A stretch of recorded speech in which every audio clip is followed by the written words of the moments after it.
Buenas tardes, maestra. Me llamo Arturo Adiel Martínez Estrada. Soy del grupo ISAC 18B Industrial B.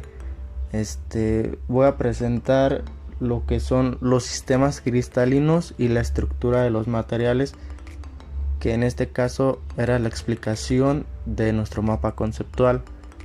Empezando por la estructura de los materiales, se divide en 4 grupos: cerámicos, metálicos, no metálicos y compuestos. Los cerámicos debe de haber igual número de cargas positivas que de cargas negativas para que el cristal sea eléctricamente neutro. Esto también comprende el tamaño de los radios iónicos de los cationes, aniones, Rc y Ra, ya que los elementos proporcionan electrones que, al ser ionizados de los cationes, son generalmente menores que los aniones. El grupo de los metálicos son conductores de corriente eléctrica, adquieren figuras geométricas espaciales, donde cada átomo se ubica en un vértice o en el centro de un poliedro.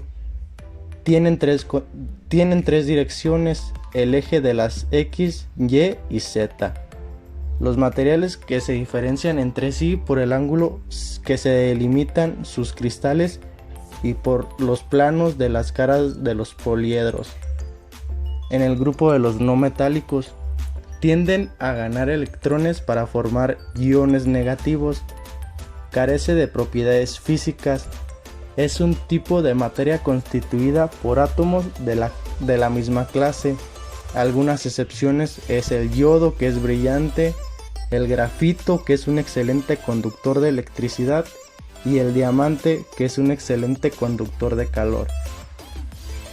En el grupo de los compuestos, son los que se forman por la unión de los dos materiales para conseguir la combinación de propiedades que no es posible obtener en los materiales originales. Están formados por dos fases: una continua denominada matriz, otra dispersa denominada refuerzo, y el componente no estructural llamado relleno. El refuerzo proporciona las propiedades mecánicas al material compuesto, y la matriz la resistencia térmica y ambiental. La matriz y el refuerzo se encuentran separadas por la interfase.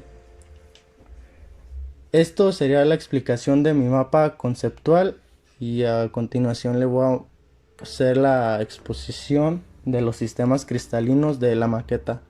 Los sistemas cristalinos son el conjunto de los ejes cristalográficos con sus respectivos ángulos y de los parámetros unidad. Constituyen un paralelepípedo llamado celdilla unidad o celda unitaria. Estas se diferencian en la simetría, ya que en el hexagonal existe un eje escenario y en el trigonal un eje ternario. La disposición atómica en los sólidos cristalinos forman una red espacial donde los átomos se encuentran en la intersección de una red de líneas en 3 dimensiones, es decir, es una disposición de puntos tridimensionales infinita. En la celda unitaria, la porción más simple de la estructura cristalina, que al repetirse mediante la traslación reproduce todo el cristal. Todos los materiales cristalinos adoptan una distribución regular de átomos o iones en el espacio. Las redes de Bravais.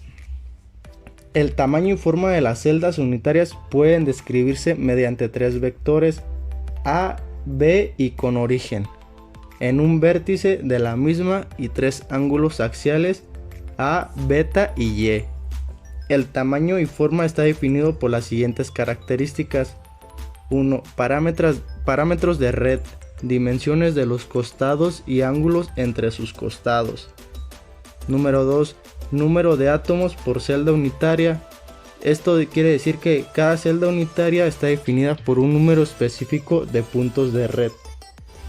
7 sistemas cristalinos que se dividen en las 14 redes de Bravais. El primero es el cúbico, que sus ejes son iguales en ángulos rectos y se divide en 3: cúbico sencillo, cúbico centrado en el cuerpo, cúbico centrado en las caras.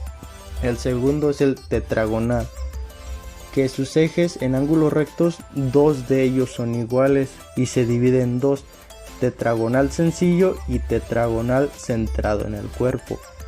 El ortorrómbico, sus ejes son distintos en ángulos rectos y se divide en cuatro: ortorrómbico sencillo, ortorrómbico centrado en el cuerpo, ortorrómbico centrado en las bases y ortorrómbico centrado en las caras. El romboédrico, sus ejes son iguales inclinados por igual y se divide solamente en uno: romboédrico sencillo. El sistema cristalino hexagonal es que sus ejes son iguales a 120 y a 90 grados con el tercero y se divide solamente en uno: hexagonal sencillo. El sistema cristalino monoclínico son sus ejes distintos, dos de ellos no forman ángulo recto y se divide en dos: monoclínico sencillo y monoclínico centrado en la base. El último sistema cristalino es el triclínico, que sus ejes son distintos con distinta inclinación y ninguno en ángulo recto y se divide solamente en uno: triclínico sencillo. Y tomando como conclusión es que un sólido cristalino o sistema cristalino se construye a partir de la repetición en el espacio de una estructura elemental paralelepípedica denominada celda unitaria, en función de los parámetros de red, que de las longitudes de los lados o ejes son elementales y de los ángulos se distinguen 7 sistemas cristalinos que le acabo de mencionar. Y a continuación le voy a dejar lo que son las fotos de mi maqueta para que se pueda apreciar un poco mejor los sistemas cristalinos. Y esto sería todo de mi parte. Gracias por su atención y buenas tardes.